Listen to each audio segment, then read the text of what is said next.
রাসূল পাক সাল্লাল্লাহু আলাইহি ওয়াসাল্লামের সময় মুজিজা, তার সময় প্রভাব ছিল সাহিত্যের, সাহিত্য আর কবিত্বের এত বেশি প্রভাব বিস্তার হলো, তারা কবিতা লিখে লিখে রচনা করে করে কাবা শরীফে লাগাই দিত। পারলে এই কবিতার সাথে মোকাবেলা করো এই চ্যালেঞ্জে।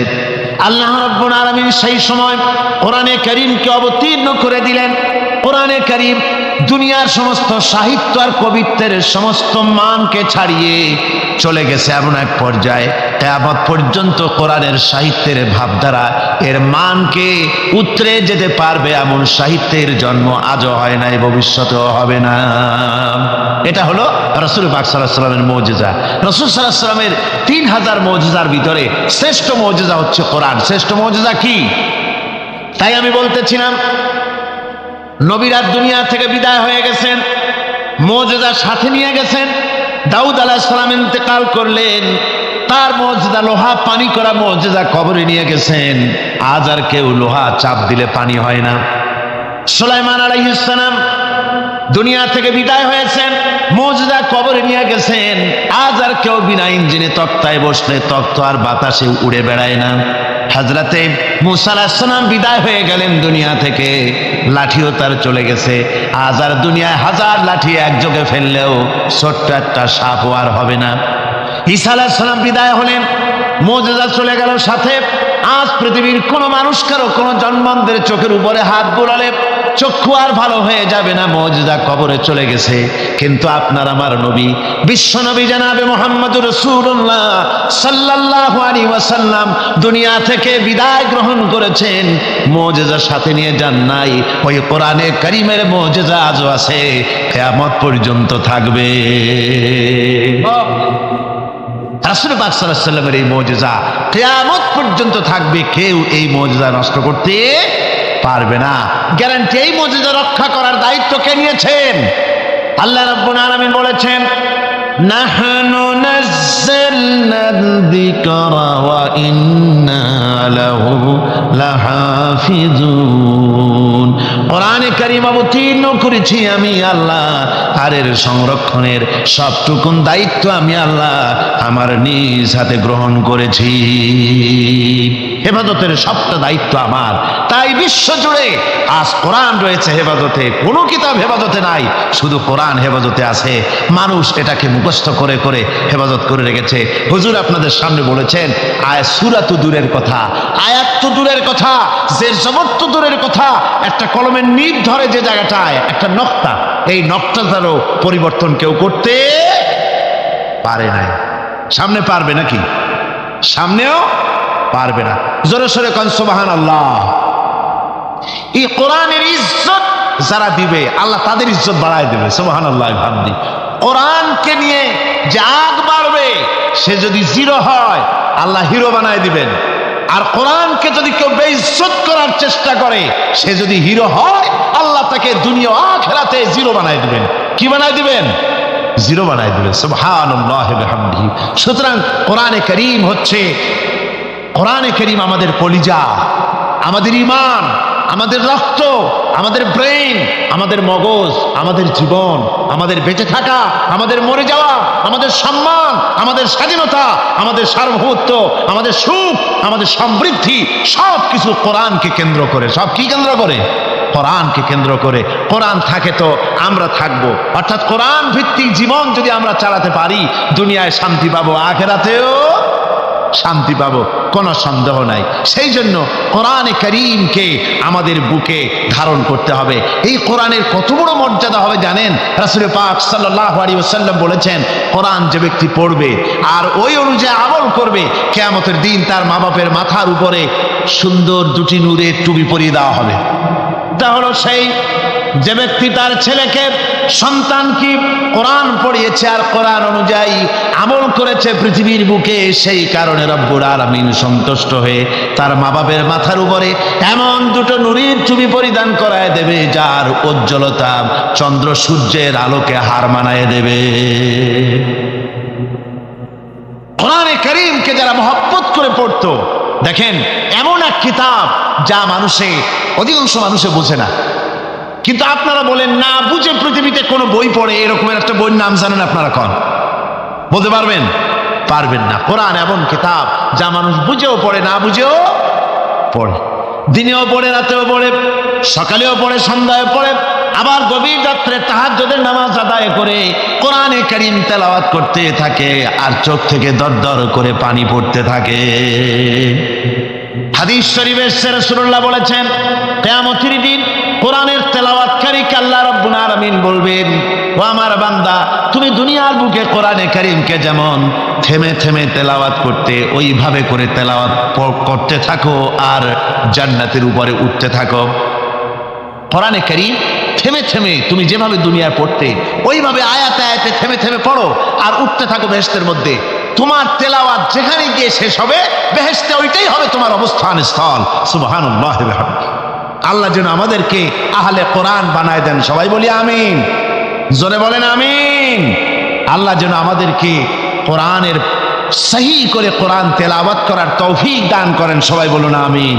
কোরআন যেন বুঝতে পারি, কোরআন অনুযায়ী যেমন আমল করতে পারি, এ তৌফিক যেন আল্লাহ আমাদের দেন, আমরা সবাই বলি আমিন। আমার ভাইয়েরা, কোরআনে কারীমের উপরে আমি দীর্ঘ কোনো ভূমিকা না দিয়ে এখন যেখান থেকে আলোচনা করতে চাই, চলুন সেখানে আমরা চলে যাই। কোরআন থেকে সরাসরি আমরা আলোচনা করতে চেষ্টা করি। কোরআন এসেছে আমাদের ভাগ্য চমকায় দিতে। কোরআন আমাদেরকে এজন্য আসে নাই যে কোরআন আমাদের জন্য কোনো মুসিবত নিয়ে এসেছে, কোরআন আমাদের জন্য শুধুমাত্র তাবিজ নিয়ে এসেছে, কোরআন আমাদের জন্য ঝাড়ফুঁক নিয়ে এসেছে, তা নয় কিন্তু বন্ধু। কোরআন এসেছে আমাদের জীবনের সব কথা নিয়ে, এর মধ্যে কিছু বাদ দেওয়া হয় নাই। পিঁপড়ার মতো একটা ছোট্ট তুচ্ছ প্রাণীকেও বাদ দেওয়া হয় নাই, হাতির মতো বিরাট জন্তুকেও বাদ দেওয়া হয়। সব কোরআনে কারীমের মধ্যে বলা হয়েছে। এর ভিতরে এটা রাজনীতির বই নয়, কিন্তু রাজনীতির মূলনীতি আছে। রাজনীতির কি আছে? মূলনীতি আছে। এটা অর্থনীতির কিতাব নয়, কিন্তু অর্থনীতির মূলনীতি এর মধ্যে রয়েছে। এটা সমাজনীতির কিতাব নয়, কিন্তু সমাজনীতির মূলনীতি এখানে আছে। এটা দর্শনের কিতাব নয়, কিন্তু এর মধ্যে দর্শনের মূলনীতি রয়েছে। এটা বিজ্ঞানের কোনো বই নয়, কিন্তু বিজ্ঞানের মূলনীতি, তথ্য, থিওরি এর মধ্যে রয়ে গেছে। আপনি জিওলজি বলেন, জুলজি বলেন, থিওলজি বলেন, ফিলসফি বলেন, মেডিকেল বলেন, সার্জারি বলেন, যে কোনো ডিপার্টমেন্ট বলুন, সব এর মধ্যে আছে। এর মধ্যে নাই পৃথিবীতে মানুষের দরকার অথচ কোরআনে নাই এমন কোন বিষয় নাই। সব বিষয়ের মূলনীতি হচ্ছে কোরআনে কারীম। সুবহানাল্লাহ। এখানে সব আছে। এই কোরআনের জ্ঞান যার কাছে নাই, সে সব থেকে মাহরুম। সব থেকে কি? আল্লাহর নবী বলেন, ইন্নাল্লাযী লাইসা ফী জাওফিহি শাইয়ুম মিনাল কুরআনি কাল বাইতিল খারিব।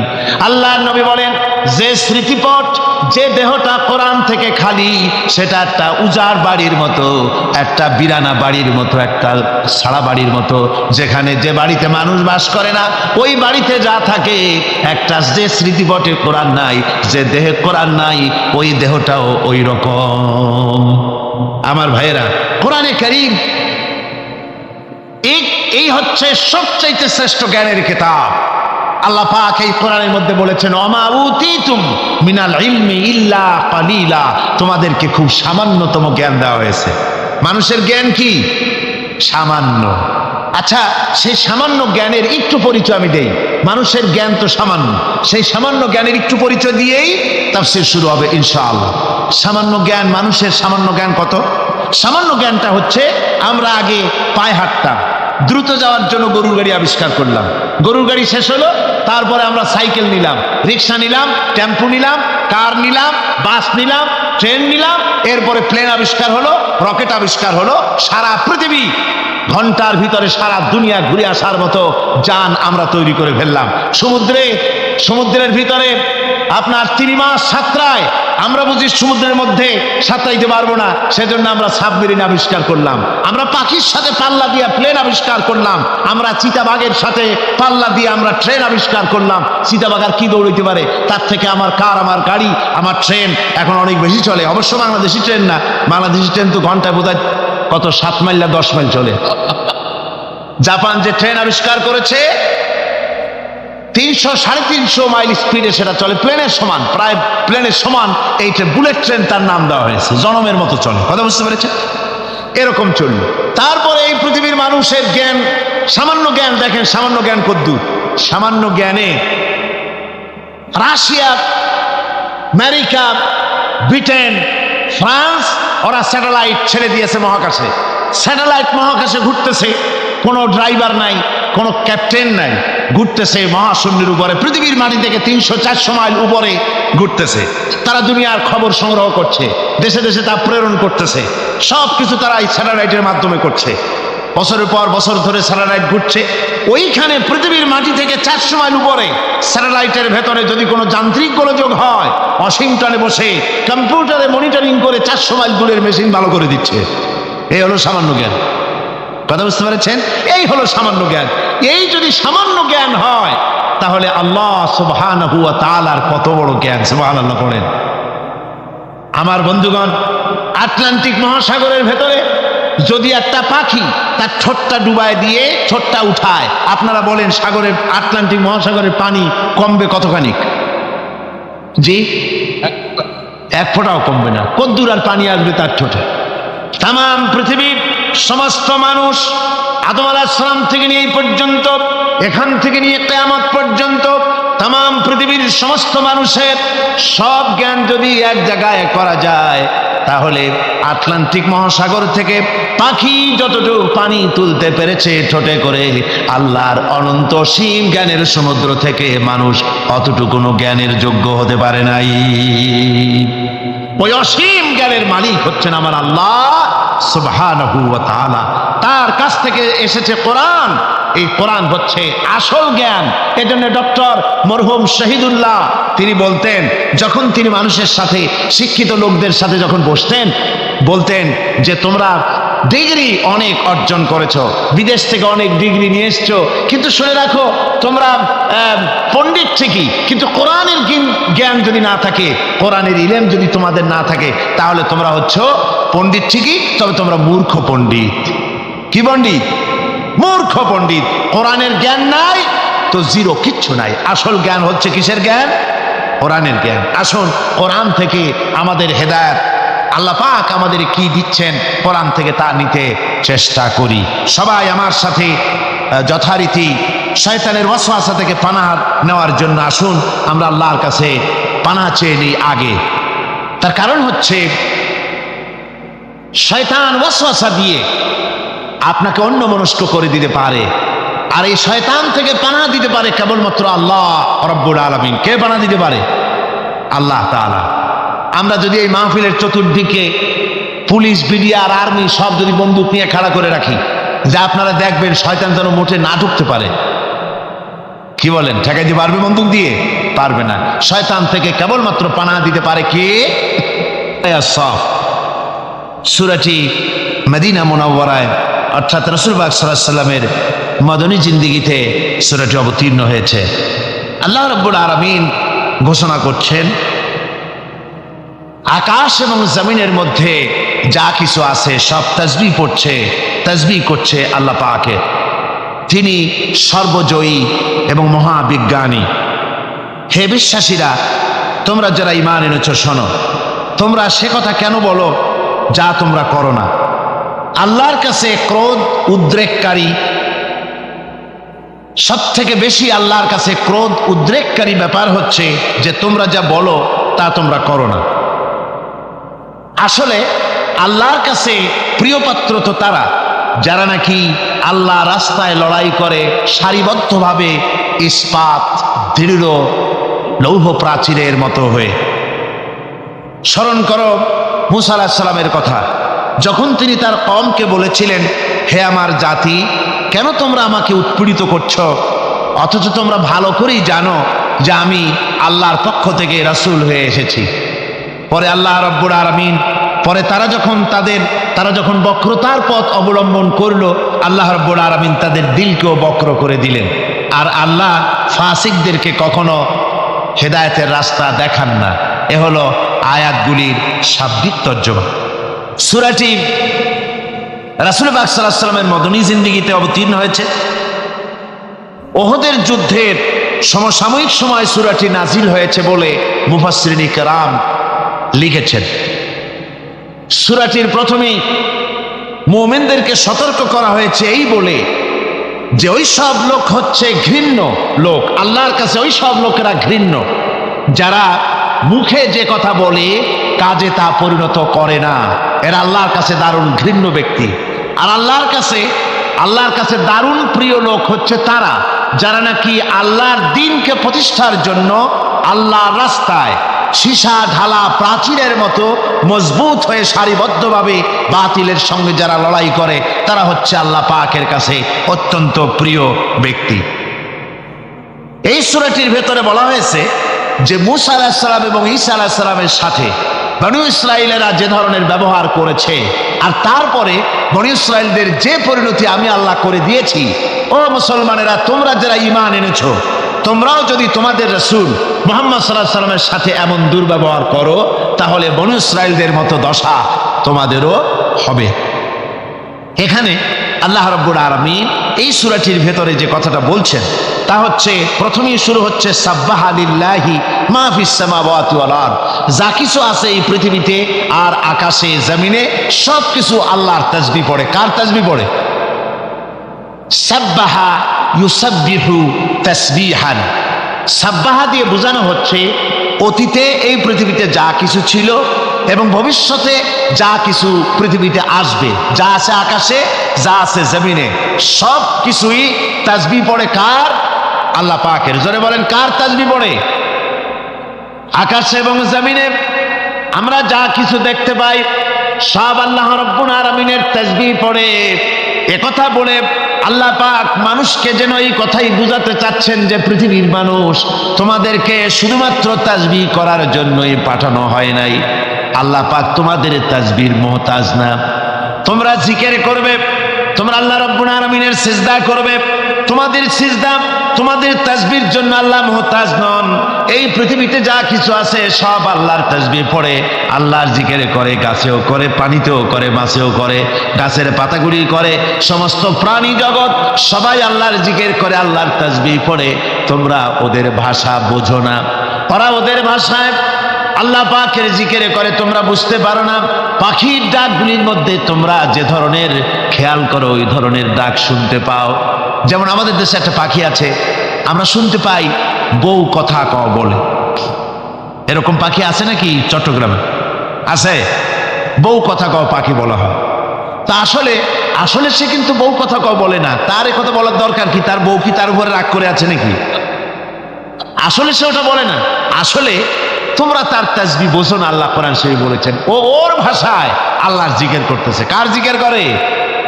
আল্লাহ রাব্বুল আলামিনের জিকির করে। পাখিতে পাখির কলকাকলি আর বাতাসের সনসন রব, পানির কলতান, যা কিছু আমরা শুনতে পাই, পাতার মরমর রব, যত রকমের শব্দ আমাদের কানে আসে, পাখির হোক, বাতাসের হোক, গাছের হোক, পানির হোক, যত রকম আওয়াজ আমরা শুনতে পাই, আমরা তাসবিহ বুঝতে পারি না। আসলে ওরা জিকির করতেছে আল্লাহু আল্লাহু আল্লাহু। জোরে করেন আল্লাহু আল্লাহু আল্লাহু আল্লাহু আল্লাহু।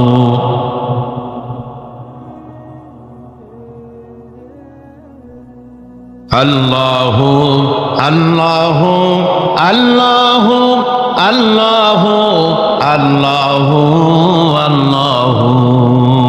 যা সেই পৃথিবীতে আকাশে জমিনে সব আমার তাসবিহ পড়ছে, আমার জিকির করছে।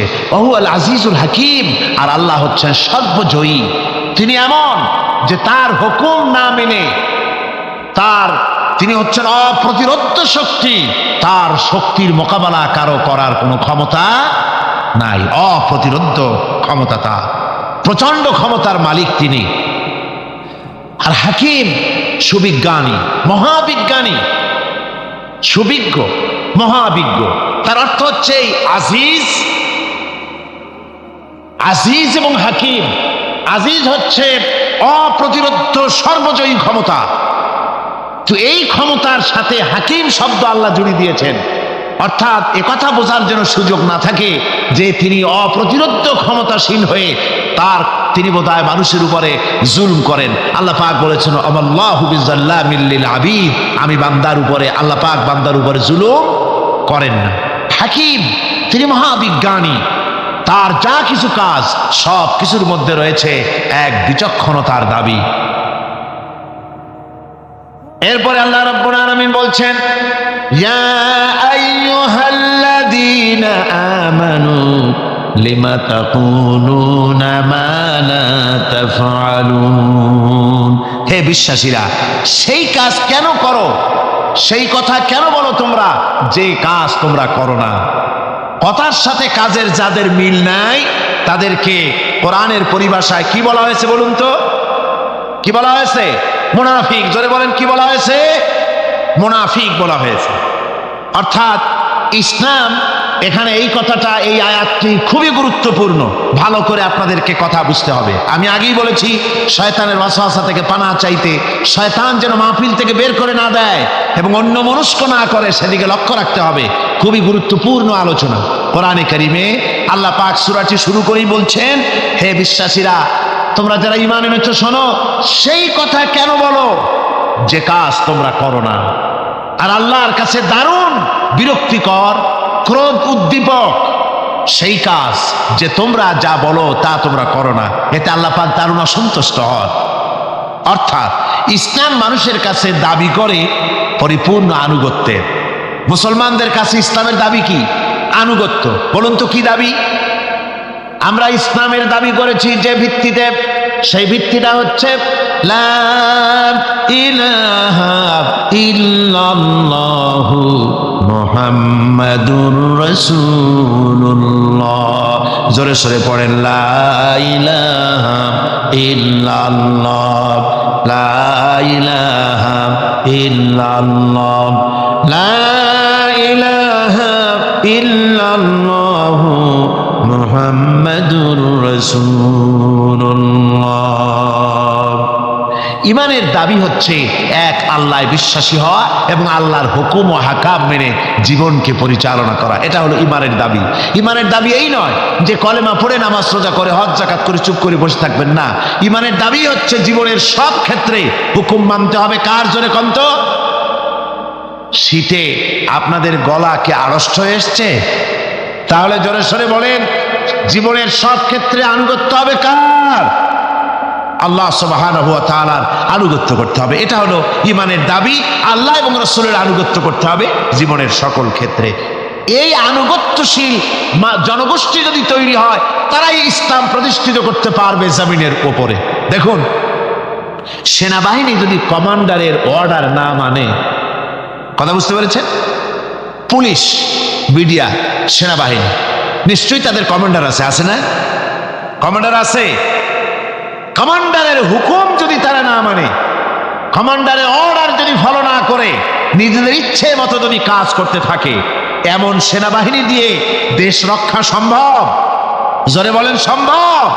মোটেই সম্ভব নয়। কমান্ডারের কমান্ড মানে না, সিপা সালারের অর্ডার মানে না, এমন বাহিনী দিয়ে দেশের কোনো উন্নতি হওয়া সম্ভব নয়। দেশ ধ্বংসের পথে অগ্রসর হবে। অনুরূপভাবে রাজ্যের প্রজারা শাসনতন্ত্র অনুযায়ী, সংবিধান অনুযায়ী, দেশের আইন কানুন অনুযায়ী যদি তারা না চলে, দেশের আইন যদি জনগণ না মানে, তাহলে এমন জনগণ নিয়ে দেশ চালানো কি সম্ভব? সম্ভব? সম্ভব নয়। অনুরূপভাবে সরকারি অফিসের লোকেরা, মিল কলকারখানার লোকেরা যারা চাকুরিরত, তারা যদি চাকরি করতে গিয়ে যদি মিল কলকারখানার নিয়ম কানুন যদি না মানে, তাহলে তাদের দ্বারা এই কলকারখানা কি চলতে পারে? চলতে পারে না। তাই অনুরূপভাবে আপনাদেরকে কথাগুলি বুঝতে হবে যে সেনাবাহিনী যদি কমান্ডারের হুকুম না মানে, তারপরে দেশের লোকেরা যদি দেশের আইন না মানে, কলকারখানা এবং অফিসাদারের লোকেরা যদি তাদের আইন শৃঙ্খলা না মানে, তাহলে দেশ যেমন চলতে পারে না, অফিস যেমন চলতে পারে না, সেই সেনাবাহিনী দিয়ে দেশের যেমন কোনো উপকার হয় না, অনুরূপভাবে যে মুসলমানেরা দাবি করে যে আমরা এক আল্লাহ বিশ্বাস করেছি, অথচ আল্লাহ এবং তার রাসূলের হুকুম অনুযায়ী জীবনকে পরিচালনা করে না, এমন মুসলমানদের দিয়ে আল্লাহর দ্বীন প্রতিষ্ঠা হতে পারে না, কখনোই পারে।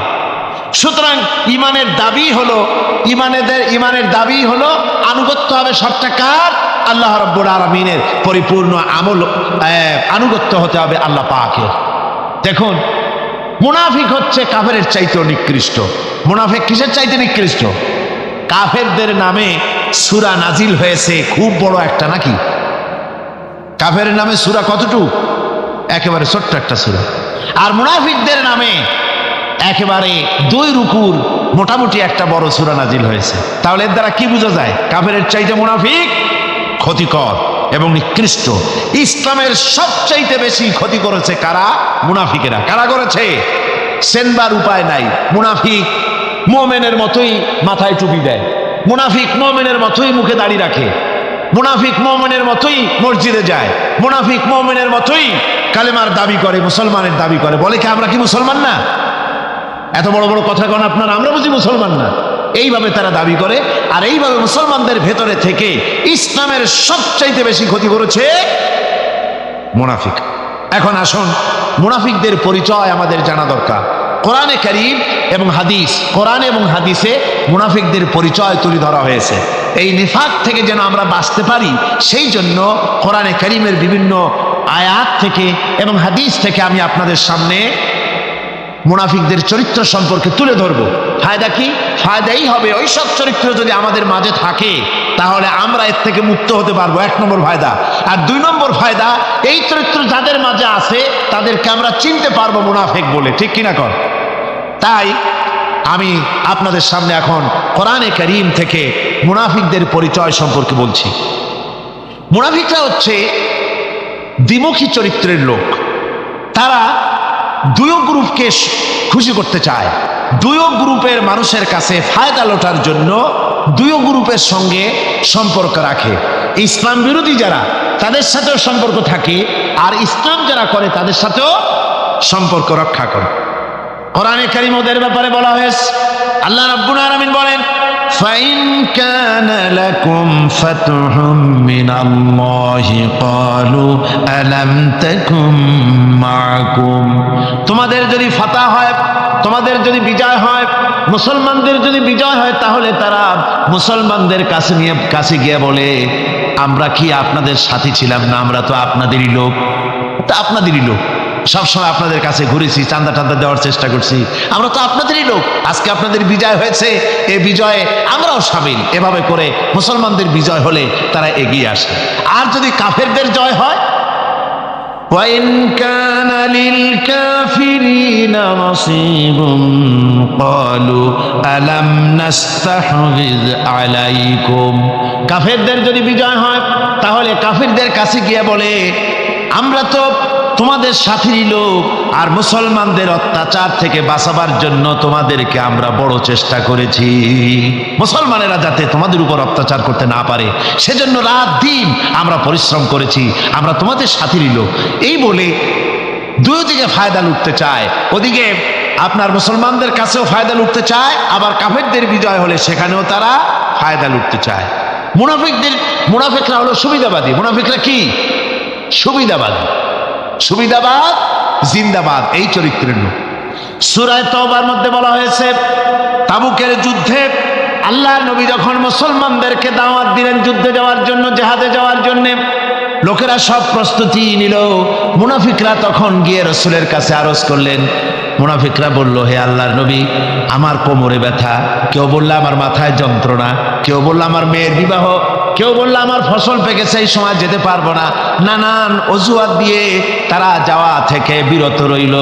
আল্লাহ রাব্বুল আলামিন এদের চরিত্র সম্পর্কে কোরআনে কারীমের মধ্যে বলে দিলেন, লাউ কানা আরাদান করিবান ওয়া সাফারান কাসিদান লাত্তাবাউ ওয়ালাকিন বাউদাত আলাইহিমুশ শুক্কা।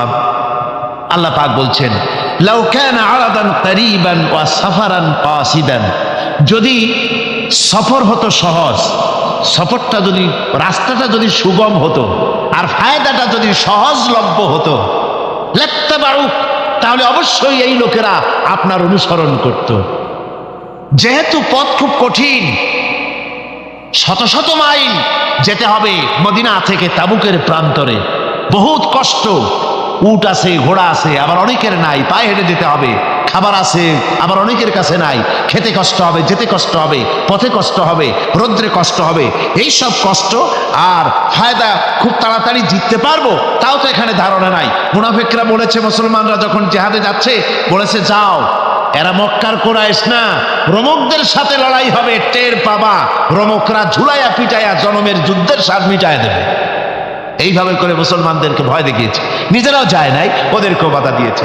আল্লাহ বলছেন, ও নবী, যদি রাস্তাটা খুব সুগম হতো আর যাইয়েই যদি যুদ্ধে জয়লাভ করার মতো ধারণা ওদের থাকতো, গনিমতের মাল অনেক পাবে, এই চিন্তা যদি থাকতো, লাত্তাবাউ, তাহলে অবশ্যই এরা আপনার সাথে যেত। কিন্তু বিষয়টা হচ্ছে ওয়ালাকিন বাউদাত আলাইহিমুশ শুক্কা, বিষয়টা হচ্ছে এই পথটা বড় কঠিন, মোটেই সুগম নয়, এই জন্য তারা বিরত রয়েছে, আপনার সাথে যায় নাই। আর ফিরে যখন রাসূল এলেন, যখন আল্লাহর নবী জিহাদে বিজয়ী হয়ে যখন ফিরে এলেন মদিনায়, আল্লাহ রাব্বুল আলামিন বলেন, এই মুনাফিকরা সকলের আগে রাসূলের সঙ্গে দেখা করেছে।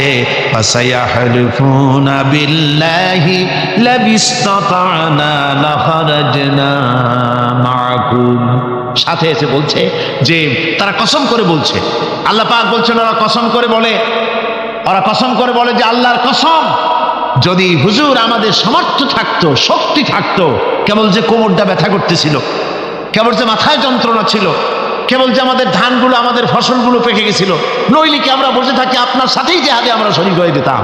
এইভাবে তারা হচ্ছে মুনাফিক চরিত্রের, সব সময় সুবিধাবাদী লোক। তারা, তাদের ভিতর এবং বাইরে রয়েছে বৈসাদৃশ্য।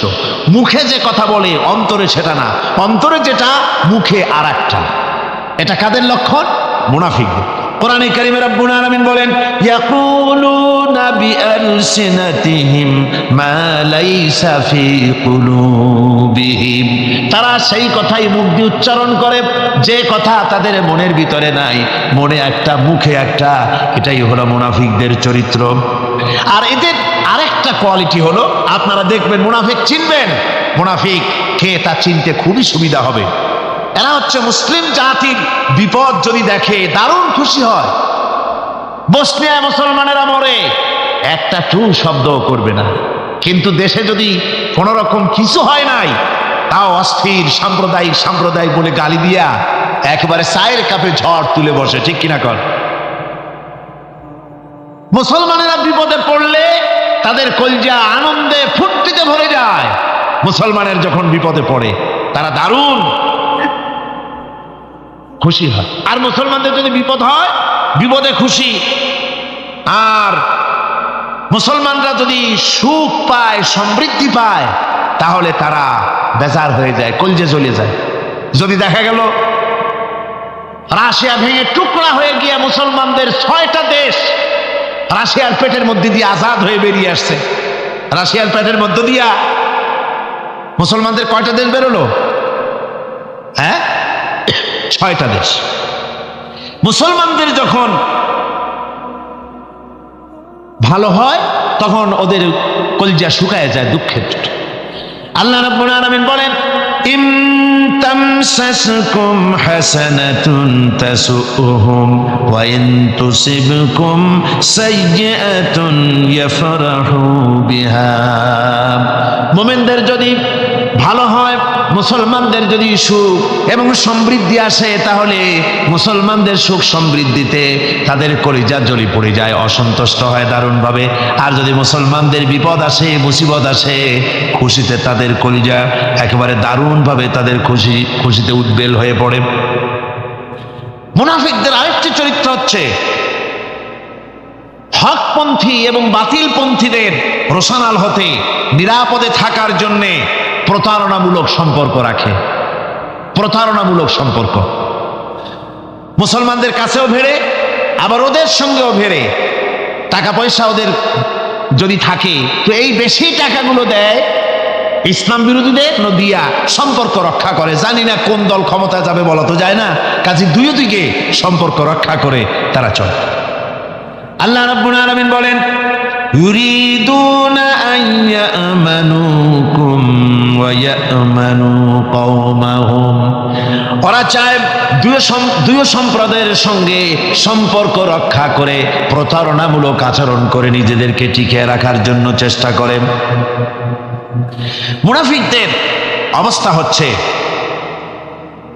তারা ইসলামের ক্ষতি সাধনের জন্য সারাক্ষণ চেষ্টা সাধ্য করতে থাকে। আর ইসলামের বিচার পদ্ধতি মুনাফিকদের পছন্দ নয়।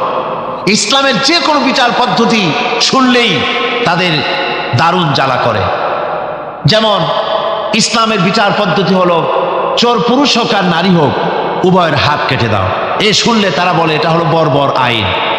জেনার শাস্তি, মদখোরের শাস্তি, হত্যাকারীর শাস্তি, কোরআনে কারীম যে শাস্তি বিধান করেছে তা শুনলে পরে তাদের দারুণ খারাপ লাগে এবং এ নিয়ে বিতর্ক সৃষ্টি করে।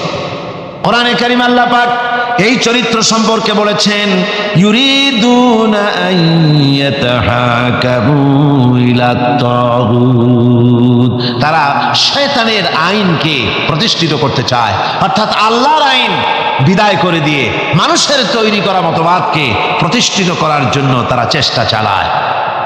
শুধু তাই নয়, মুনাফিকদের আরেকটা চরিত্র হলো তারা যদি আজান শুনতে পায় না, আজান এবং নামাজ সম্পর্কে তারা কটূক্তি করে, আজান এবং নামাজ সম্পর্কে তারা কটূক্তি করতে থাকে। এটা হলো মুনাফিকদের আরেকটা চরিত্র। আল্লাহ রাব্বুল আলামিন বলেন, ওয়াইদা নাদাইতুম ইলাস সালাতি ইত্তাখাযুহা হুজওয়ান ওয়া লাইবান, যখন আজান তারা শোনে, যখন নামাজের দিকে তখন তাদেরকে ডাকা হয় তখন তারা ঠাট্টা করে, বিদ্রুপ করে। আপনারা শুনেছেন আমাদের দেশে কবিরা, এই সব কবিদের নাম নিতেও ঘৃণা হয়। এক কবি, তার নাম আমি নিতে চাই না, সে লিখেছে, ফজরের আজান যখন আমি শুনি তখন আমার কাছে মনে হয় বেশ্যার চিৎকারের মতো। কোরআনের শিক্ষা বন্ধ করে দেওয়ার জন্য এই টেলিভিশন থেকে প্রচেষ্টা চালানো হয়। কদিন আগে এই টেলিভিশনের মধ্যে একটি নাটক প্রচারিত হচ্ছিল। সেই নাটকটার বিরুদ্ধে আমরা কথা বলেছি তাফসীরুল কোরআন মাহফিল, ঢাকা মতিঝিল ময়দানে। ওই নাটকে দেখানো হচ্ছিল কোরআন শরীফ শিক্ষা দেওয়া হচ্ছে, এক মৌলবি একজনের বারান্দায় কোরআন শরীফ পড়াচ্ছে। নাটকটির নাম ছিল উঠান। কোরআনে কারীম পড়ানো হচ্ছে। তো কোরআনে কারীম কি আলিফ জাবর আ, বা জাবর বা, সা জাবর সা, এগুলি পড়ানো হচ্ছে। একটা মেয়ে লোক এসে বলছে, সব বন্ধ কর, হয় অসা কর, আয় আম পেড়ে খাই, এইগুলি পড়। আমি এই দৃশ্য আমি নিজের চোখে দেখেছি। ইচ্ছে করেই সেই অনুষ্ঠানটি আমি দেখলাম, তার কারণ এর আগে 2-3টা পর্বে পত্রপত্রিকায় দারুণভাবে সমালোচনা এসেছে। আমি কিভাবে আক্রমণ হচ্ছে দেখার জন্য চেষ্টা করলাম। আমি দেখে তারপরে দেখলাম টুপির উপর আক্রমণ করা হলো, জামার উপরে আক্রমণ করা হলো। আমি আমার মাহফিলে বললাম যে ছেলেরা যদি ABCD পড়তে থাকতো আর নায়িকা এসে যদি বলতে সব বন্ধ কর, অ ক খ পড়, এটার একটা জাস্টিফিকেশন ছিল যেহেতু এটা বাংলাদেশ। কিন্তু ছেলে পড়তেছে আলিফ জাবর আ, বা জাবর বা, আর এসব বন্ধ কর, তার অর্থ কি? বাংলাদেশ থেকে কোরআনে কারীমকে বন্ধ করে দেওয়ার জন্য মুনাফিকেরা টেলিভিশনের মাধ্যমে আপ্রাণ চেষ্টা চালায় যেতেছে।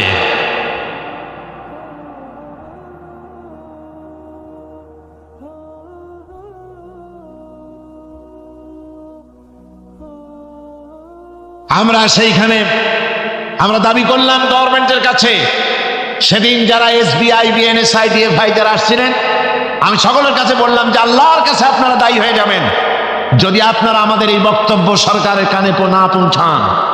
কোরআনে কারীম বন্ধ করার ষড়যন্ত্র, মুসলমানদেরকে গাল দেওয়া, আর মুসলমানদের উপরে কলকাতার প্রভুত্ব প্রতিষ্ঠার জন্য এই নাটক লেখা হয়েছে।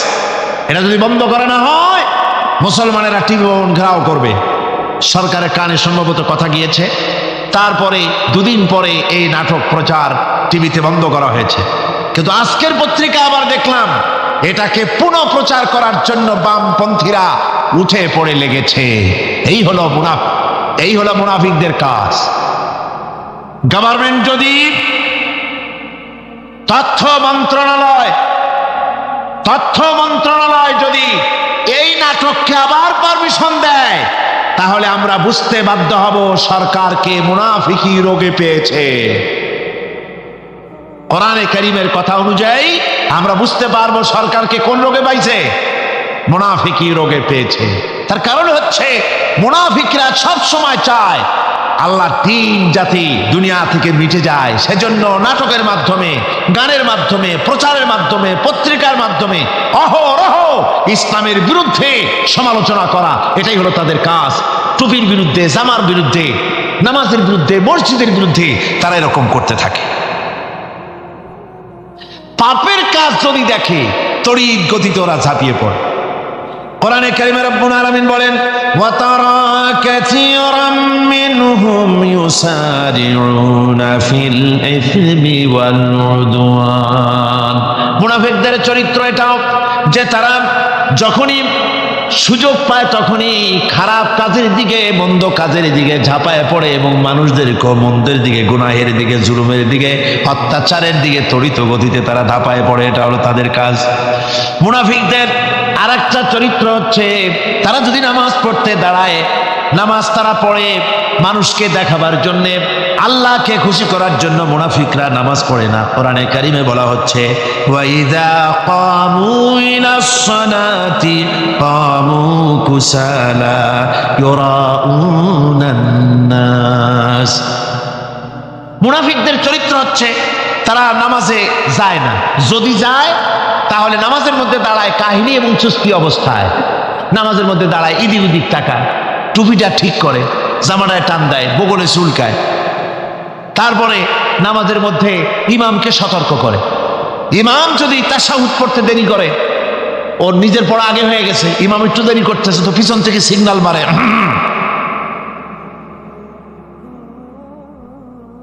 এগুলি নামাজ হচ্ছে, আল্লাহ পাক বলছেন ইউরাউনান নাস, এরা মানুষকে দেখাবার জন্য নামাজ পড়ে, এগুলি আসল নামাজ নয়, এগুলি আসল নামাজ নয়, আল্লাহকে সন্তুষ্ট করার জন্য নয়, এগুলি মানুষকে দেখাবার জন্য তারা নামাজ পড়ে।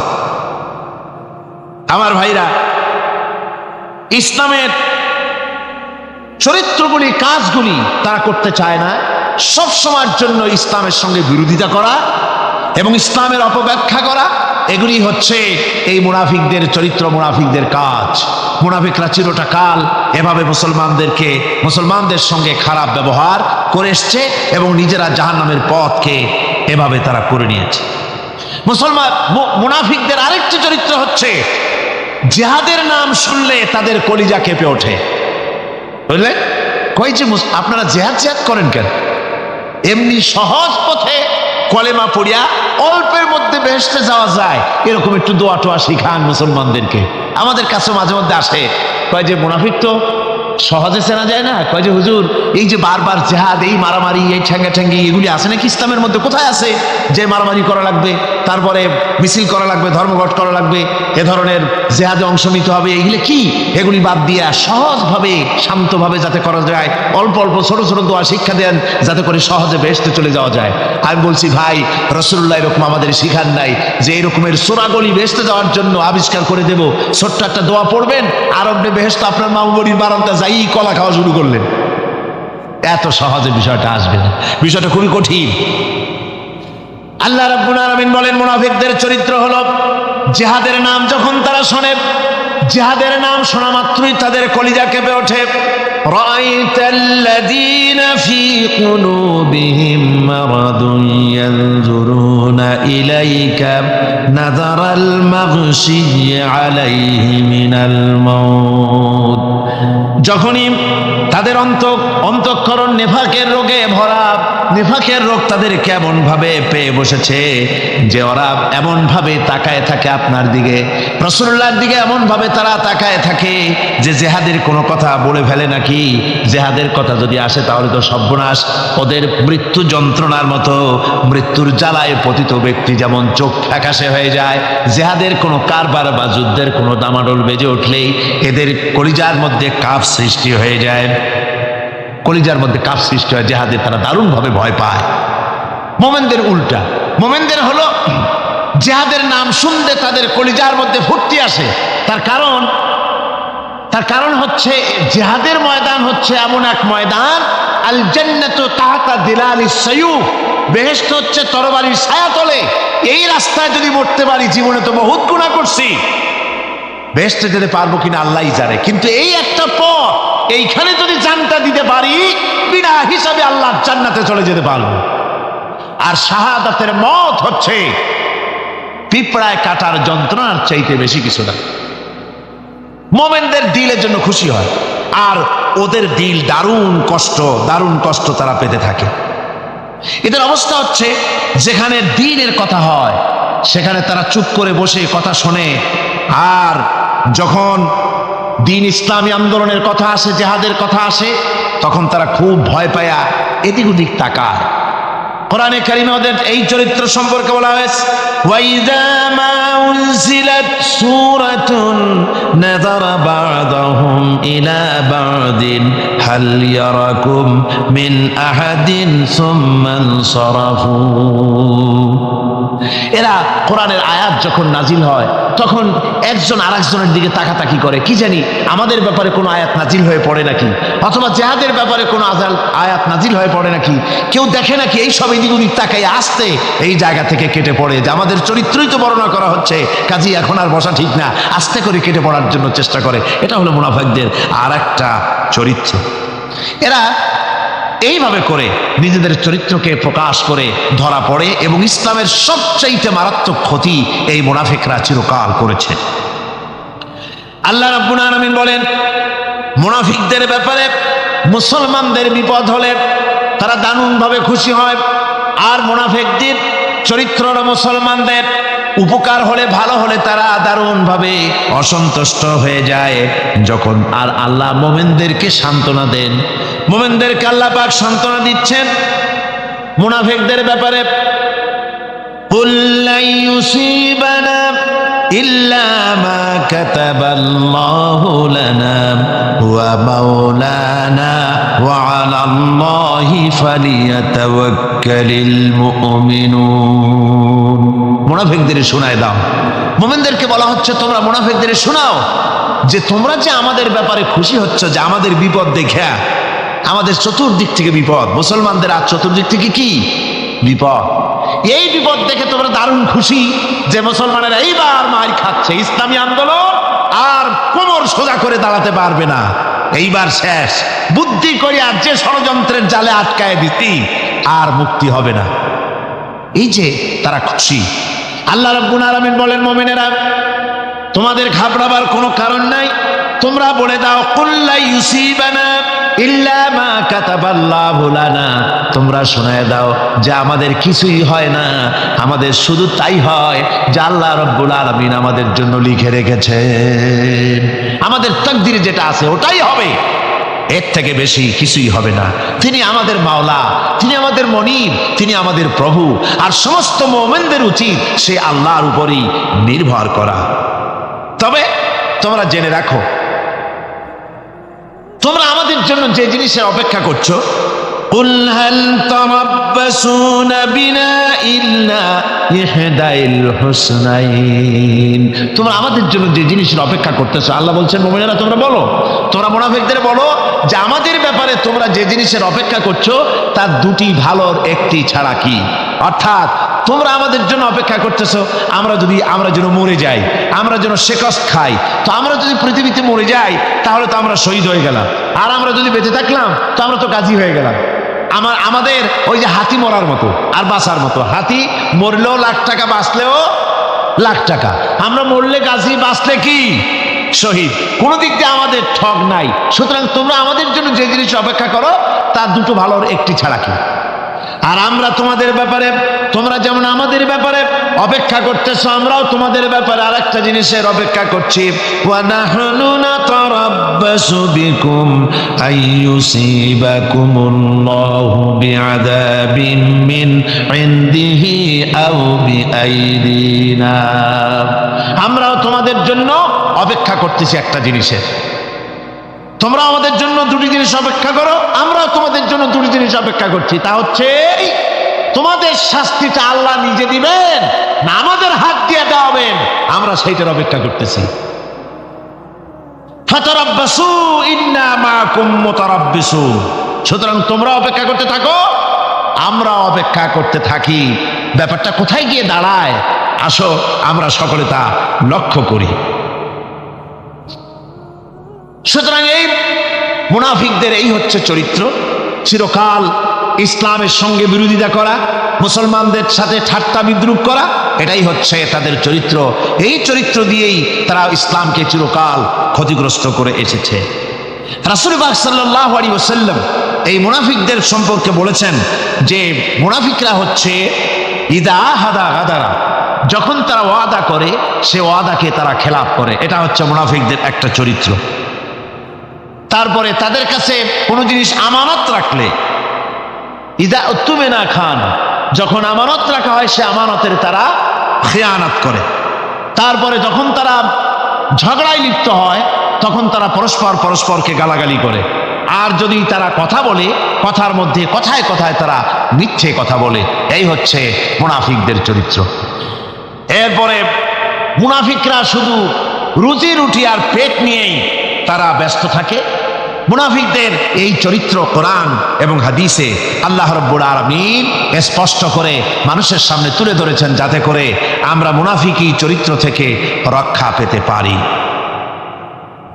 এই মুনাফিকদের সম্পর্কে সর্বশেষ কথা, আল্লাহ রাব্বুল আলামিন যেহেতু মুনাফিকরা ইসলামের সবচাইতে বেশি ক্ষতি করেছে, সেই জন্য আল্লাহ রাব্বুল আলামিন নবীকে বলেছেন যে আপনি যদি এদের ব্যাপারে ইস্তাগফির লাহুম আও লা তাস্তাগফির লাহুম ইন তাস্তাগফির লাহুম ৭০ মাররাতান ফালান ইয়াগফিরাল্লাহু লাহুম, আপনি যদি এদের জন্য ক্ষমা চান আর ক্ষমা আপনি নাই চান, এমনকি ৭০ বারও যদি আপনি মুনাফিকদের জন্য আমি আল্লাহর কাছে ক্ষমা প্রার্থনা করেন, আমি আল্লাহ রব্বুল আলামিন মুনাফিকদেরকে ক্ষমা করে দেব না।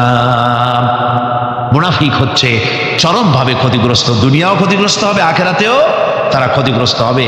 আল্লাহ পাকের কত বড় কথা যে কিয়ামত পর্যন্ত মুনাফিকদের জন্য হুজুর সাল্লাল্লাহু আলাইহি ওয়াসাল্লামকে বলা হচ্ছে যে ৭০ বারও যদি তাদের জন্য আপনি আমার কাছে ক্ষমা চান, আমি মুনাফিকদেরকে কখনো ক্ষমা করব না।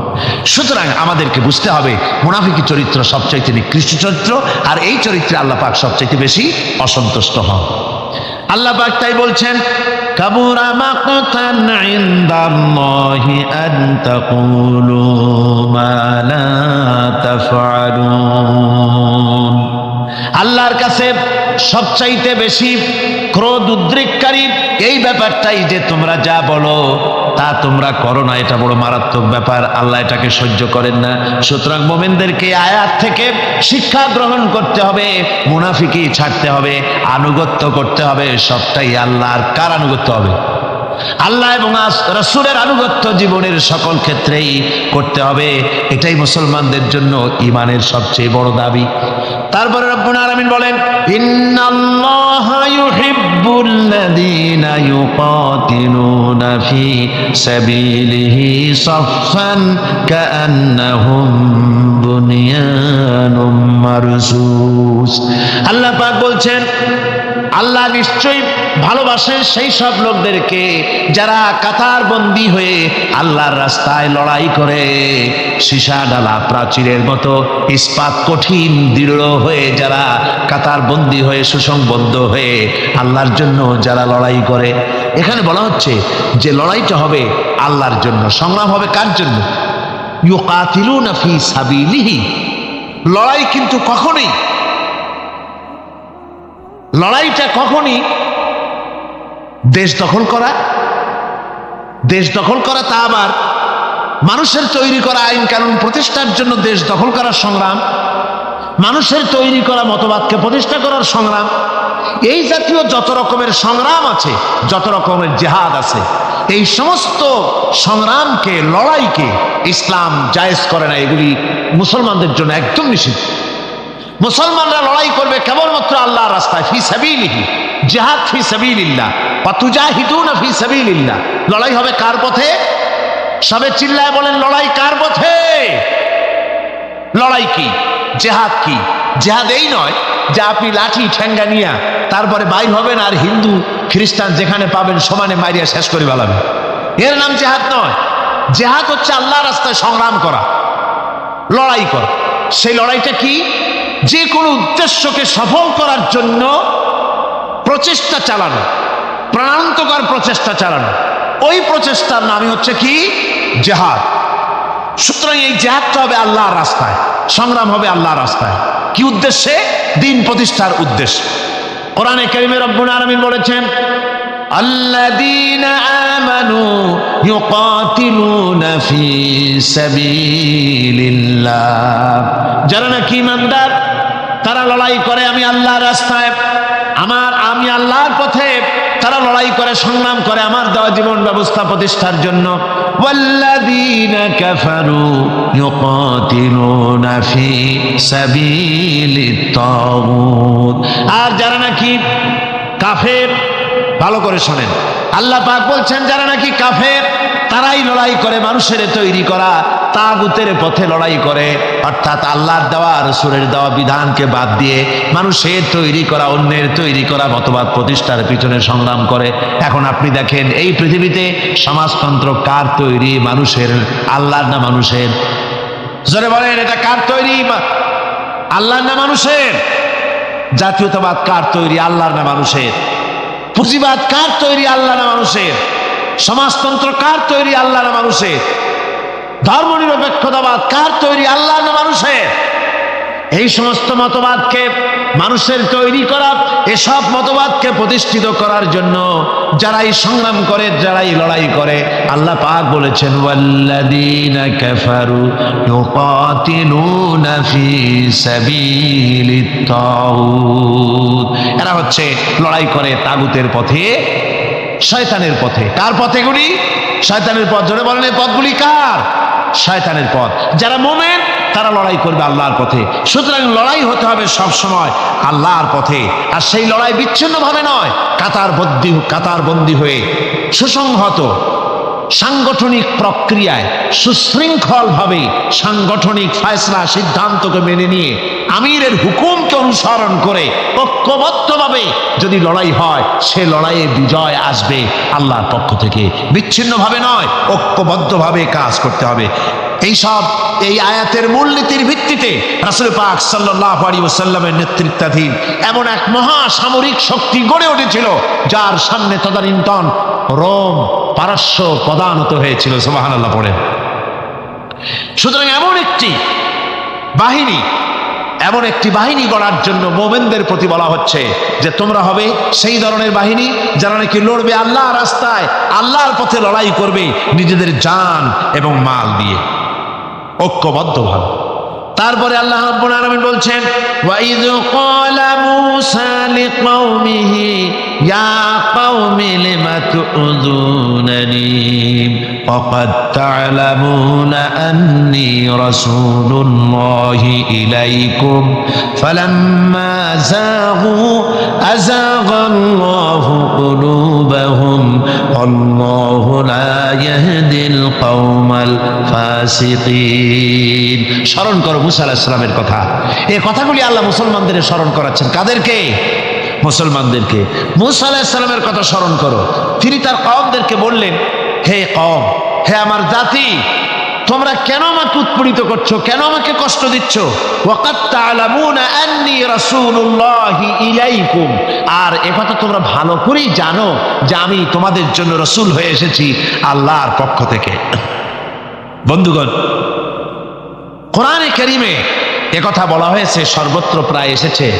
নবীদের উপরে সমকালীন যুগের লোকেরা নবীদেরকে কষ্ট দিয়েছে, মুসিবত দিয়েছে। কারণ কি? নবীদের স্বভাব খারাপ ছিল, তাই নাকি? নাউযুবিল্লাহি মিন যালিক। নবীরা স্বভাব চরিত্রের দিক থেকে সর্বশ্রেষ্ঠ। নবীদের জন্য সমকালীন লোকেরা খেপলো কেন? খেপেছে একটাই কারণ ছিল। নবীদের বিরুদ্ধে খেপার একটি কারণ, তা হচ্ছে নবীরা দুনিয়ার মানুষের সামনে বলেছেন ইয়া কওমি ইবুদুল্লাহা মা লাকুম মিন ইলাহিন গায়রু। নবীরা দাওয়াত দিয়েছেন, ও আমার কওম, ও আমার জাতি, এক আল্লাহ ছাড়া কারো গোলামি করা যাবে না, কারো আনুগত্য করো না, দাসত্ব করো, গোলামি করো একমাত্র আল্লাহ রাব্বুল আলামিনের। অন্য আয়াতে এসেছে আল্লাহ পাক বলেছেন ওয়ালাকাদ বা'আসনা ফি কুল্লি উম্মাহ উম্মাতির রাসূলা আনি ইবুদুল্লাহ ওয়াজতানিবুত তাগুত। আমি এমন কোন জাতি নাই, এমন কোন দল নাই যাদের জন্য নবী প্রেরণ করি নাই। নবীরা গিয়া তাদেরকে বলেছেন এক আল্লাহর গোলামি করো, আর মানুষের দাসত্ব তাগুতের গোলামি বর্জন করো, আল্লাহর গোলামি করো। এই কথা বলার সঙ্গে সঙ্গে তাগুত খেপে গেছে। কে খেপে গেছে? কে খেপেছে? তাগুত সহ্য করতে পারে নাই।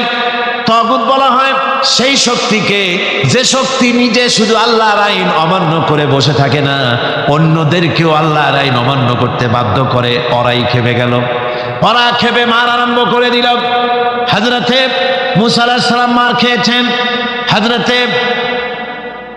হযরতে মূসা আলাইহিস সালাম, হযরতে ঈসা আলাইহিস সালাম, ইব্রাহিম আলাইহিস সালাম, নূহ আলাইহিস সালাম, এমন কোন পয়গম্বর আছেন যিনি মার খান নাই? কোরআনে কারীম বলা হচ্ছে ইয়া হাসরাতান আলাল ইবাদ মা ইয়াতিহিম মির রাসূলিন ইল্লা কানু বিহি ইস্তাহজিউন। আফসোস বান্দার উপরে, এমন একজন রাসূল পাঠাই নাই যার সঙ্গে সমকালীন যুগের লোকেরা ঠাট্টা করে নাই, বিদ্রুপ করে নাই, পাগল বলে নাই। এমন একজনও পাঠাই নাই। যাকেই পাঠিয়েছি তার সাথে সমকালীন লোকেরা ঝগড়া বিবাদ করেছে, মারধর করেছে, অত্যাচার করেছে।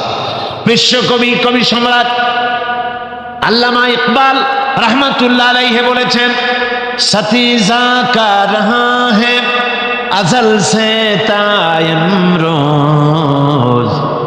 सतेजा का रहा है असल से तायमरोज, चरागे मुस्तफा भी से शरारे बुलाबीज। মুস্তফার দ্বীপ শিখার সাথে, মুস্তফার দ্বীপ শিখার সাথে আবুল আহাবের স্ফুলিঙ্গের সংঘর্ষ চলে এসেছে। আবহমান কাল থেকে শুরু হয়েছে, আজও চলছে, কিয়ামত পর্যন্ত চলতে থাকবে।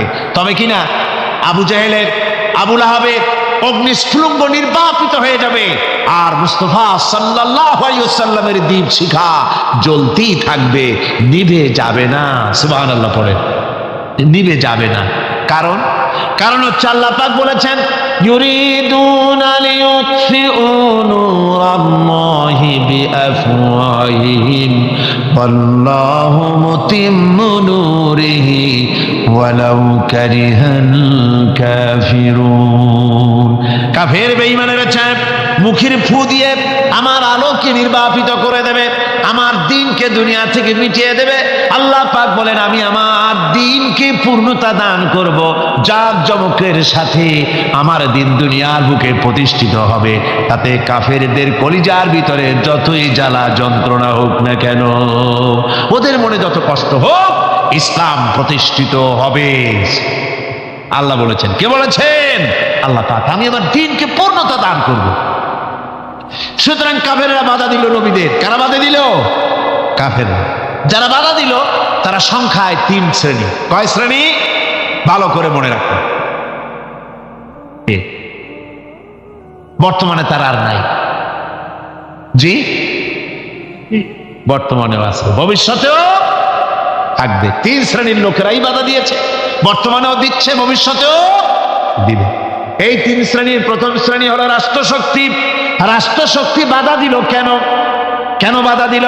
রাষ্ট্রশক্তি যেমন ফেরাউন, রাষ্ট্রশক্তি নমরুদ, রাষ্ট্রশক্তি হচ্ছে আবু জেহেল, আবুল আহাব, আবু সুফিয়ান, উতবা, সাইবা, মুগীরা, এরা বাধা দিল। রাষ্ট্রশক্তি বাধা দিল। বাধা দেওয়ার কারণ হলো রাসূলুল্লাহ বলেছেন, নবীরা বলেছেন, তারা বলেছেন সবাই ইয়া কওমি ইবুদুল্লাহ মা লাকুম মিন ইলাহিন গায়রু। নবীজি বলেছেন ইয়া আইয়ুহান নাস কুলু লা ইলাহা ইল্লাল্লাহ তুফলিহু। ও মানব সকল, ঘোষণা করে দাও কোনো ইলাহ নাই, কোনো আইনদাতা নাই, কোনো বিধানদাতা নাই, আল্লাহ ছাড়া কোনো উপাস্য নাই, মাবুদ নাই। এই কথাগুলি যখন নবীরা বলেছেন, তখন সমকালীন রাষ্ট্রশক্তি বুঝতে পেরেছে আমাদের মাতবাড়ি তো আর চলবে না, মাতবাড়ি শেষ। যদি লা ইলাহা ইল্লাল্লাহ হয় তাহলে তো আমরা থাকি না। কারা থাকে না? রাষ্ট্রশক্তি। কারা থাকে না? কর। আমি আপনাদের কাছে যে মাঝে মধ্যে কথা জিজ্ঞেস করি, আপনারা কি তাতে বেজার হন নাকি? জি। জিজ্ঞেস করি এই জন্যে যাতে আপনাদের কথাগুলি মনে থাকে। রাষ্ট্রশক্তি বাধা দিল এই কারণেই যে আমরা তো তাহলে আর থাকি না। লা ইলাহা, কোনো ইলাহ নাই, কোনো আইনদাতা নাই, কোনো বিধানদাতা নাই, কোনো শাসনকর্তা নাই, কেউ নাই আল্লাহ ছাড়া। একমাত্র আইন চলবে আল্লাহ। তাহলে আমরা লাগি কোন কাজে? আমাদের তো নেতৃত্ব থাকবে না, আমাদের মাতবাড়ি থাকবে না, আমাদের আইন চলবে না, আমরা তো বেকার হয়ে যাব। সুতরাং এইটাকে বন্ধ করতে হবে, এটাকে বন্ধ করতে হবে, এটা বন্ধ করতে হবে। এই আইন যদি চালু হয় তাহলে তো মৌজ করা যাবে না, ফুর্তি করা যাবে না, ইট ড্রিঙ্ক অ্যান্ড বি মেরি এগুলি তো আর চলবে না। ডু ফুর্তি নো চিন্তা, এসব তো আর চলবে না। মদ খাওয়া, জুয়া খেলা, শয়তানি করা, বদমাশি করা, জনগণের টাকা নিয়ে নিজের বাপের সম্পত্তি মনে করে তা গ্রহণ করা, এভাবে করে সর্বনাশ করা তো আর চলবে না। সরকারি প্রচার যন্ত্রের মাধ্যমে ইসলামকে মৌলবাদ বলে গালি দেওয়া হয়, সাম্প্রদায়িক বলে গালি দেওয়া হয়। মনে রাখতে হবে, ইসলামকে সাম্প্রদায়িক বলে গালি দেওয়া কুফরি। ইসলামকে সাম্প্রদায়িক বলে গালি দেওয়া কি? জোরে বলেন কি? ইসলাম সাম্প্রদায়িক নয়, মুসলমানেরা সাম্প্রদায়িক নয়। ইসলাম হচ্ছে সার্বজনীন। ইসলাম কি? সার্বজনীন। ইসলাম সাম্প্রদায়িক নয়। ইসলাম যত আইন করেছে সমস্ত আইন সার্বজনীন আইন। যেমন সুদ, মনে রাখুন, সুদ যদি কোন দেশ আল্লাহর কোরআন অনুযায়ী হারাম ঘোষিত হয়, আল্লাহ তো হারাম করে দিয়েছে, দেশে যদি সুদ মুক্ত ব্যাংকিং চালু হয় তাহলে উপকৃত হবে শুধু মুসলমান না সব জাতের মানুষ? সব জাতের মানুষ। সুদ দিয়ে মানুষ শোষিত হয়। মদ যদি বন্ধ হয়ে যায়, রাষ্ট্রশক্তি যদি কোরআনের আইন অনুযায়ী, আল্লাহ বলেছেন মদ হারাম, মদ যদি নিষিদ্ধ ঘোষিত হয়, উপকার পাবে কি শুধু মুসলমানে না সবাই উপকার পাবে? জেনা যদি বন্ধ হয়ে যায়, সরকার কর্তৃক জেনা যদি বন্ধ করে দেওয়া হয়, তাহলে উপকার কি মুসলমানদের না সারা পৃথিবীর সমস্ত মানুষের? পর্দা করা ফরজ, এই পর্দার প্রথা যদি চালু হয় তাহলে নারীর ইজ্জত রক্ষা হবে শুধু মুসলমানদের না সারা পৃথিবীর সমস্ত নারী? তো দেখুন, ইসলামের মদ বলেন, সুদ বলেন, ঘুষ বলেন, জেনা বলেন, জুয়া বলেন, যত রকমের আইন ইসলাম করেছে, চোরের হাত কাটা আইন হোক, আর আপনার হত্যাকারীকে কতল করাই হোক, কিসাস হোক, যত রকমের আইন করেছে সমস্ত আইন দ্বারা উপকৃত হবে সারা পৃথিবীর সমস্ত মানুষ। এই জন্য ইসলাম সাম্প্রদায়িক নয়, মুসলমানের অসাম্প্রদায়িক নয়। ইসলাম হচ্ছে সার্বজনীন, ইসলাম হচ্ছে বিশ্বজনীন। আজকে রাষ্ট্রশক্তি পয়লা নম্বরেই বাধা দেয় তাদের ক্ষমতাকে টিকিয়ে রাখার জন্য, ক্ষমতাকে কুক্ষিগত করার জন্য হারাম ভাবে, অবৈধভাবে সরকারের জনগণের মালকে, সম্পদকে ভক্ষণ করার জন্য নিজেদের ফুর্তি, নিজেদের মনের চাহিদা, নিজেদের নফস এবং প্রবৃত্তি অনুযায়ী চলার জন্য তারা এই নিজেদের ক্ষমতাকে টিকিয়ে রাখার জন্য ইসলামকে চিরকাল তারা বাধা দিয়ে এসছে। 2 নম্বরে বাধা দিয়েছে যারা, সেটা হচ্ছে কি? বিত্তশালী ধনী ব্যক্তিরা, বিত্তশালী ধনাঢ্য ব্যক্তিরা, ওরাই ইসলামের চিরকাল ইসলামের বাধা দিয়ে আসছে, এখনো দিচ্ছে, ভবিষ্যতে দেবে, তবে সব না। ধনী হযরত ওসমান রাদিয়াল্লাহু তাআলা আনহু ধনী ছিলেন, ওই রকম ধনী ব্যক্তি এখন আলহামদুলিল্লাহ কিছু কিছু আছে যারা হযরত ওসমান রাদিয়াল্লাহু তাআলা আনহুর মতো দু হাতে সম্পদ বিলায় দেয়, নাম কামাবার জন্য না, আল্লাহর রাস্তে দিয়ে দেয়। আছে না 2-1 জন? আছে, সমাজে আছে। কিন্তু অধিকাংশ বিত্তশালী ব্যক্তিবর্গ তারা বাধা দেয় ইসলামকে। বাধা দেয় কেন? কারুন বাধা দিয়েছিল মুসা আলাইহিস সালামের জামানায়, হুজুরের জামানায় উমাইয়া বাধা দিয়েছিল। এভাবে করে প্রত্যেক যুগে বড় বড় ধনীরা তারা ইসলামকে বাধা দেয়। তাদের আল্লাহ তাদের টাকা দিয়েছে, পয়সা দিয়েছে, অবৈধভাবে তারা পয়সা নিজেরা উপার্জনও করেছে। এই পয়সা দিয়ে তারা সাহায্য করে বাতিলকে, ইসলামকে সাহায্য করে না, ইসলামকে সাহায্য করে না। বাতিলকে অমুক দলের নেতা আসবে, অমুক দলের অমুক আসবে, 50,000 টাকা দিয়ে দেয়, 50,000 টাকা, 2 লাখ টাকা, 5 লাখ টাকা, অমুকের ইলেকশন তো দিয়ে গেল 5 লাখ, 10 লাখ, 20 লাখ, কোটিখানেক টাকা দিয়ে গেল, 2-3 কোটি দিয়ে দিল। কিন্তু ইসলামের কোরআনের মাহফিল হবে, তাফসীর হবে, 5টা টাকা বাইরেতে কলিজাটা ছটফট করতে থাকে এইসব লোকে, ঠিক কিনা কর?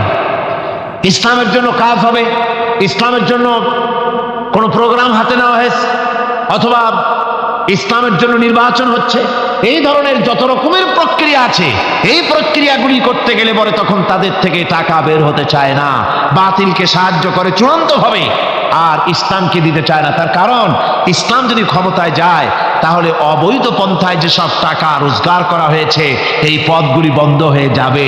তাই তাদের ভয় ইসলামের প্রতি, যেগুলি পথ যদি বন্ধ হয়ে যায় তাহলে তো আমাদের ফুর্তি আর চলবে না, মৌত চলবে না, জেনা ব্যভিচার চলবে না, শয়তানি বদমাশি চলবে না। সেই জন্য তাদের টাকা দিয়ে তারা ইসলামকে দুহাতে ঠেকাবার জন্য তারা প্রচেষ্টা চালায়। কথা বুঝতে পেরেছে? এরপরে 3 নম্বরে যারা বাধা দেয় তারা হলো ধর্মের নামের এক শ্রেণীর ব্যবসায়ী দল। ধর্মের নামের এক শ্রেণীর ব্যবসায়ী দল এরা হচ্ছে, আল্লাহ রাব্বুল আলামিন কোরআনে কারীমের মধ্যে বলেছেন, ইয়া আইয়ুহাল্লাযীনা আমানু ইন্না কাসীরাম মিনাল আহবারি ওয়ার রুহবানি লায়াকুলুনা আমওয়ালান নাসি বিল বাতিল ওয়া ইয়াসুদ্দুনা আন সাবিলিল্লাহ। আল্লাহ রাব্বুল আলামিন বলেন, বিশ্বাসীরা শোনো, আরেক দল লোক হচ্ছে যারা আহলে কিতাবের এক শ্রেণীর পীর দরবেশ আলেম জাতীয় এক শ্রেণীর লোক, যারা নাকি আহবার এবং রহবান, কোরআনের পরিভাষায় বলা হয়েছে এদের কাজ হলো মানুষের মালকে, সম্পদকে বাতিল পন্থায় ভক্ষণ করা। নিজেদেরকে জনগণের সামনে এভাবে পেশ করে যে তারাই যেন বেহেশতের এজেন্ট, তাদেরকে খুশি করতে পারলেই আল্লাহ খুশি হয়ে যাবে। এই জাতীয় একটা ভাব দ্বারা তারা মানুষের সামনে নিজেকে পেশ করে থাকে, আর ধর্মের বিভিন্ন অনুভূতি দিয়ে মানুষের কাছ থেকে টাকা পয়সা শোষণ করে নেওয়ার পথ চালু করে দেয়, সহজে বেহেশতে যাওয়ার পথ চালু করে দেয়। এ ধরনের অনেক বেদাত পূর্ণ কাজ তারা করে, আর বেদাত আর শিরকের মাধ্যমে ধর্মীয় অনুভূতি দিয়ে মানুষের কাছ থেকে টাকা পয়সা লুট করে নেওয়ার জন্য চেষ্টা করে। এই যে আপনি দেখেন বর্তমানে এই যে রজব মাস, এটা সাবান শুরু হয়েছে বোধহয়, রজব মাস চলে গেল, রজব মাস আসলে পরে খাজা বাবার মহব্বতের লোকের আর অভাব থাকে না। এমনি নামাজ পড়ে না, কিন্তু রজব মাস আসলে পরে তখন ড্যাগ নিয়ে ড্যাগের উপরে লাল কাপড় চড়ায় দিয়া, শালু কাপড় চড়ায় দিয়া তারপরে টাকা পয়সা রোজগার করার জন্য দারুণভাবে চেষ্টা করে। খাজার এত মহব্বত, নামাজ পড়ে না একক তো, বুঝলেন, নামাজ পড়ে না, খাজার দারুণ মহব্বত করে। আসলে তো খাজার মহব্বত না, আসল ব্যাপারটা হচ্ছে ইয়া খাজা কুস্তু আজা পেট তো ভর যা, নিজের পেট ভরার জন্য, নিজের টাকা পয়সা লুটতরাজ করার জন্য এইভাবে করে তারা খাজার মহব্বত হিসেবে নিজেকে পেশ করে। এইভাবে কেউ মাজার দিয়া, কেউ ওরস দিয়ে, কেউ এই ধরনের নানান রকমের বিদআতপূর্ণ কাজ করে করে জনগণের কাছ থেকে টাকা পয়সা বাতিল পন্থায় ভক্ষণ করে। আল্লাহ পাক বলছেন, শুধু বাতিল পন্থায় জনগণের মালকে ভক্ষণ করে যদি বসে থাকতো তাও একটা হতো, তাও না। ওয়াসুদ্দুনা আন সাবিলিল্লাহ, বাতিল পন্থায় জনগণের মাল ভক্ষণ করে, এটা হলো 1। 2 নম্বরে সব সময় তারা ইসলামী আন্দোলনকে বাধা দেয়। ইসলামের পথে, আল্লাহর পথে সব সময় ফতোয়া দিয়ে, ফতোয়াবাজি করে তারা ইসলামের আন্দোলনের পথে লোকেরা যেন যাইতে না পারে, ইসলামী আন্দোলনে শরীক হতে না পারে, সেজন্য আপ্রাণ প্রচেষ্টা করতে থাকে এই শ্রেণীর লোকেরা। এই 3 শ্রেণীর লোক ইসলামকে চিরকাল বাধা দিয়ে এসেছে। তাই আমি আজকে আপনাদের সামনে এই কথাই বলতে চাই যে আল্লাহ রাব্বুল আলামিন কোরআনে কারীমের এই সূরাটির এই আয়াতগুলির মধ্যে পরিষ্কার করে আমাদের সামনে বলে দিলেন যে মুনাফিকি বর্জন করতে হবে। 1 নম্বরে কি? মুনাফিকি বর্জন করতে হবে। মুনাফিকি মারাত্মক রোগ, সেই রোগগুলি সম্পর্কে আমি আপনাদের সামনে আলোচনা করেছি। 2 নম্বরে বলা হয়েছে আল্লাহ ঘৃণিত, সর্বাধিক ঘৃণিত ব্যক্তি আল্লাহর কাছে মুনাফিকরা। সর্বাধিক ঘৃণিত কারা? মুনাফিকরা। আর সবচাইতে আল্লাহ ভালোবাসেন কাদেরকে?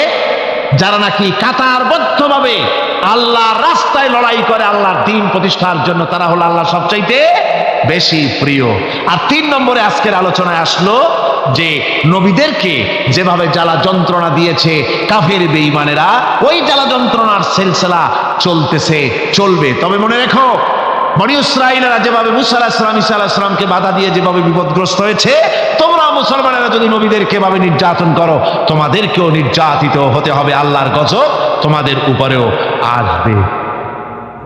আর আগামীকাল আপনারা সকলে পরস্পরকে দাওয়াত দিবেন কোরআনের তাফসীরের মাহফিলে।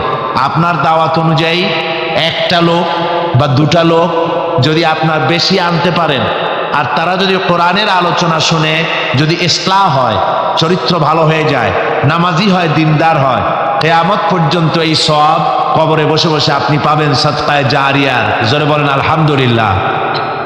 এটাই কেউ কার্পণ্যতা করবেন না। টেলিফোনে দাওয়াত দিয়ে হোক অথবা বাড়ি গিয়ে হোক, যেমনি হোক এক একজনে 2 জন 3 জনকে টার্গেট নিয়ে নিয়ে এই মাহফিলে দাওয়াত করে নিয়ে আসবেন। আল্লাহ পাক যেন সকলকে কবুল করেন। আর যাওয়ার সময় বুক স্টল আছে অনেক, প্রতি বছর এই বুক স্টলগুলি হয়, অনেক বইপত্র এখানে আসে, দ্বীনি বইপত্র যেগুলি পড়লে আপনাদের দ্বীন ও ঈমান সহি শুদ্ধ হবে। কোরআনে কারীমের তাফসীর আছে, হাদিসের অনুবাদ আছে, ইসলামী সাহিত্য আছে, ইসলামী ম্যাগাজিন আছে, অভাব নাই। আপনারা যাওয়ার সময় কিছু কিছু প্রত্যেক দোকান থেকে আপনারা খরিদ করে নিয়ে যাবেন। আর আপনাদের বেগম সাহেবাদের, আপনাদের বোন, আপনাদের মেয়ে, আপনাদের মা, আত্মীয় স্বজন, আত্মীয়া মহিলাদের আছে, তাদেরকেও সাথে করে নিয়ে আসবেন, যেহেতু মা বোনদের জন্য আলাদাভাবে বসার পর্দা সহকারে কোরআনে কারীম শোনার ব্যবস্থা আছে। এসবে আপনারা সবাই অংশ নেবেন এবং আসরের পর থেকেই সামিল হবেন। বহু ওলামায়ে কেরাম এখানে আছেন, তারা ওয়াজ করতে থাকেন। প্রত্যেকের মধ্যেই আলাদা আলাদা সৌন্দর্য রয়েছে, হারগোলেরা রাং অবুয়ে দিগার আছে। এক একজনের মধ্যে আল্লাহ এক এক ধরনের যোগ্যতা দান করেছেন। সকলের কাছ থেকে দ্বীনি কথা শুনে নিজেকে ধন্য করার জন্য সকলের চেষ্টা করা হবে ইনশাআল্লাহ। আল্লাহুম্মা আমিন। ربنا ظلمنا أنفسنا وإن لم تغفر لنا وترحمنا لنكونن من الخاسرين ربنا لا تزغ قلوبنا بعد إذ هديتنا وهب لنا من لدنك رحمة إنك أنت الوهاب أي الله تعالى হাজার হাজার মুসলমান নরনারী ঠান্ডাকে উপেক্ষা করে তোমার দ্বীনের কথা শোনার জন্য, কোরআনে কারীমের কথা শোনার জন্য এই মাঠে এসে হাজির হয়েছে। আল্লাহ তুমি দয়া করে মেহেরবানি করে আলোচনার সওয়াবটুকুন হুজুরে পুরনূর সাল্লাল্লাহু আলাইহি সাল্লামের রূহ মুবারকে পৌঁছে দাও। রব্বুল আলামিন আমাদের মধ্য থেকেই তাদের মা বাপ দুনিয়া থেকে জন্মের মতো বিদায় হয়ে গেছে। আল্লাহ কবরে যদি আযাব থাকে দয়া করে আযাব মাফ করে দাও। আল্লাহ আমাদের মা বাপের উপরে তোমার রহমত নাজিল করো। রব্বিরহামহুমা কামা রব্বায়ানি সগীরা রব্বিরহামহুমা কামা রব্বায়ানি সগীরা। হায় আল্লাহ রব্বুল আলামিন, এই মাহফিলে যত লোক আছি আমরা, কার কোন ব্যাধি আছে, রোগ আছে, আমরা তুমি ভালো করে জানো। আমাদের প্রত্যেকের ব্যাধিকে তুমি শিফায়ে আজলা দান করে দাও। আল্লাহ পাক তোমার এক বান্দা ইফতেখার, তার নাম, তিনি মারাত্মক জ্বরে বছরের পর বছর ধরে ভুগতেছে। আল্লাহ তুমি দয়া করে মেহেরবানি করে তাকে সেবা দিয়ে দাও। হায় আল্লাহ পাক, আবারও আমরা স্মরণ করি তোমার দরবারে দোয়া করতেছি এই সমাজ কল্যাণ পরিষদের সভাপতি মাওলানা শামসুদ্দিনের জন্য। আল্লাহ তুমি দয়া করে মেহেরবানি করে তার চোখ ফিরাইয়া দাও। আয় আল্লাহ, কোরআনের মাহফিলের দাবি তুমি কবুল করো। এই হাজার হাজার মানুষের আকুতি কাকুতি কবুল করো। আল্লাহ মাওলানা শামসুদ্দিনকে পূর্ণ দৃষ্টিশক্তি সম্পন্ন করে আমাদের মাঝে তুমি ফিরাইয়া দাও।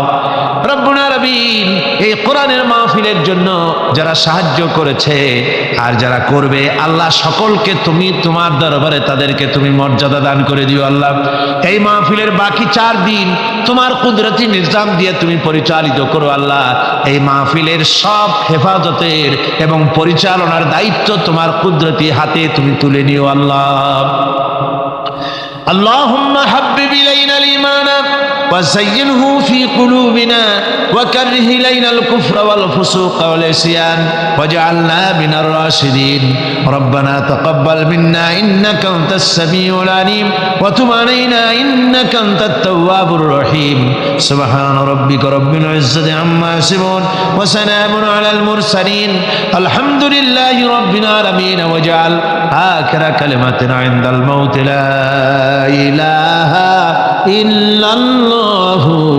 محمد رسول الله।